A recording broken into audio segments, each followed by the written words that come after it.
পেয়ারা ভর্তা অনেক মজা। যদি ঠান্ডা সর্দি লাগে তাহলে আরও বেশি মজা হয়।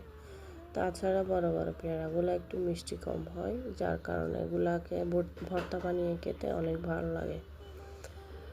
এই তো আমি আজকে সকাল সকাল চলে আসলাম পেয়ারা ভর্তা বানাবো বলে, কারণ আমার একটু ঠান্ডা লাগছে। কুচি কুচি করে পেয়ারাগুলো কেটে সুন্দর করে লবণ মরিচ দিয়ে মেখে সরিষার তেল দিয়ে অনেক ভালো লাগছে, তেঁতুলও দিছি সাথে। আমি দুই রকমের করি, এটা আরেক রকম করে যে একটু পুড়ে ইয়ার মধ্যে চুলার মধ্যে একটু পুড়ে করি।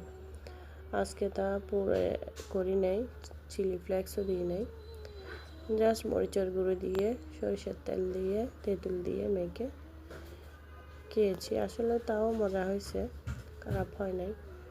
ঠান্ডা লাগছে আমার, একটু ঠান্ডার সমস্যা যেহেতু আছে, ঠান্ডা লেগে থাকে, ভয়েসগুলা ভাঙা ভাঙা, গলা ভাঙা ভাঙা আসে।